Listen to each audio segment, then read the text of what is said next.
Hello viewers, আসসালামু আলাইকুম। আজকে যে টপিকস নিয়ে আসছি সেটি হলো গসাগু বা গরিষ্ঠ সাধারণ গুণনীয়ক। আর ইংরেজিতে যদি বলি তাহলে হলো এলসিএফ বা হাইয়েস্ট কমন ফ্যাক্টর।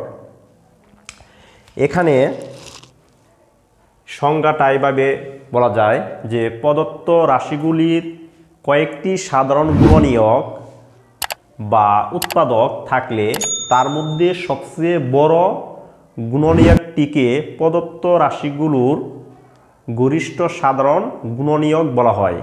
এখানে একটা বিষয় যে ওইটার ক্ষেত্রে লসাগুর ক্ষেত্রে গুণিতক আর গসাগুর ক্ষেত্রে গুণনীয়ক, আর এই গুণনীয়কটা হতে হবে সবচেয়ে বড়।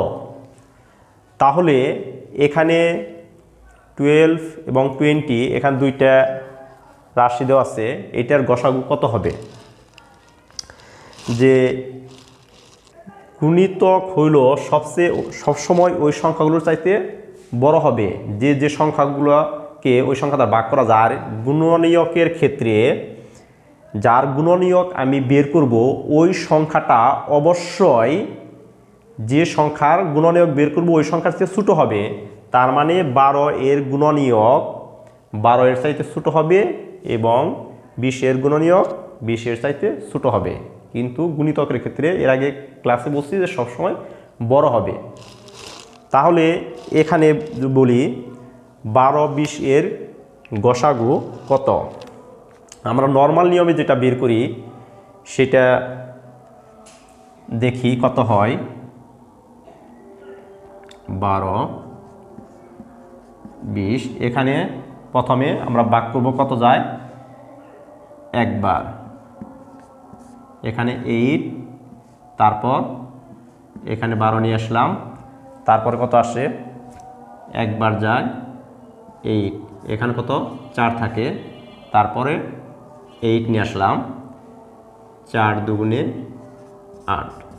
এখানে আমরা দেখতে পেলাম যে 12 এবং 20 এর গসাগু হলো 4।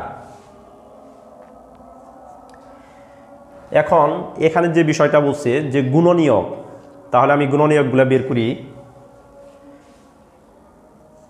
12 এর গুণনীয়ক কি হবে? 12 এর চাইতে ছোটো হবে, মানে যে সংখ্যা দ্বারা এই 12কে ভাগ করা যায়। তার মানে হয় 1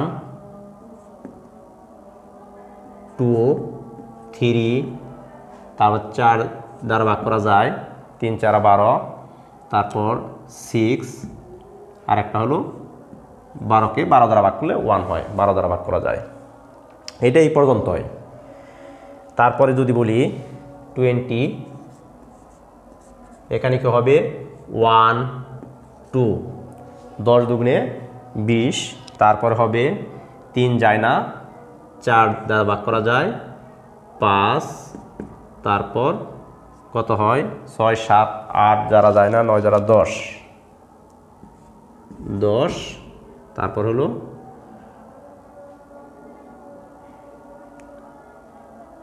4 5 10, এই পর্যন্ত হয়। তাহলে এখানে আমরা দেখতে পেলাম যে 1 দ্বারা ভাগ করা যায়, 2 দ্বারা ভাগ করা যায়, 3 দ্বারা যায় না, 4 দ্বারা ভাগ করা যায়, তারপর 5 দ্বারা ভাগ করা যায়, 6 দ্বারা হয় না, 7 দ্বারা হয় না, 8 দ্বারা হয় না, 9 দ্বারা হয় না, 10 দ্বারা হয়। তাহলে এইটার এখানে যে গুণনীয়কগুলো আছে তার মধ্যে বলছে সবচেয়ে বড় গুণনীয়কটিকে গরিষ্ঠ সাধারণ গুণনীয়ক বলা হয়।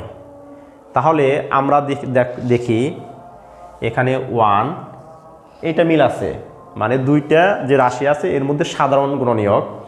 তারপরে এখানে 1 মিল আছে, 2 মিল আছে 2, তারপর যদি বলি 4 4, তাহলে 6 12, এখানে 5 10। এই দুইটার মধ্যে এখানে আমাদের মিল নাই। তার মধ্যে এখানে আমরা 3টে উপাদান পেলাম। এখানে কি পেলাম?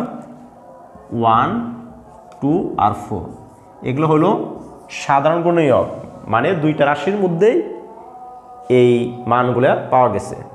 তাহলে এখানে গুণনীয়কের মধ্যে সবচাইতে বড় কোনটা? এই 4। তার মানে এই 12 এবং 20-এর গুণনীয়ক হইল 4। আশা রাখি জিনিসটা বুঝতে পারছো। আর এখানে গসাগুর ক্ষেত্রে মান ছোট হয় আর লসাগুর ক্ষেত্রে বড় হয় কি কারণে? কারণ গুণনীয়ক সবসময় যে সংখ্যার আমি গুণনীয়ক বের করব ওই সংখ্যার চাইতে ছোট সংখ্যাগুলো হয়, আর গুণিতকের ক্ষেত্রে যে সংখ্যার গুণিতক বের করব ওই সংখ্যার চাইতে সবসময় বড় সংখ্যা হয় এবং ওই সংখ্যাটা ইনফিনিটি পর্যন্ত হইতে পারে। আর গুণনীয়ক ওই সংখ্যার ভেতরে থাকবে। যেমন 12-এর যে গুণনীয়ক বের করছি 12-এর মধ্যে সীমাবদ্ধ। যদি 12-এর যদি গুণিতক বলতাম তাহলে 12, 24, 36, 48 এভাবে পর্যায়ক্রমে বাড়তে থাকতো। ঠিক আছে, আশা রাখি তোমরা বুঝতে পারছো। আজকে এই পর্যন্তই। ওকে, আল্লাহ হাফেজ।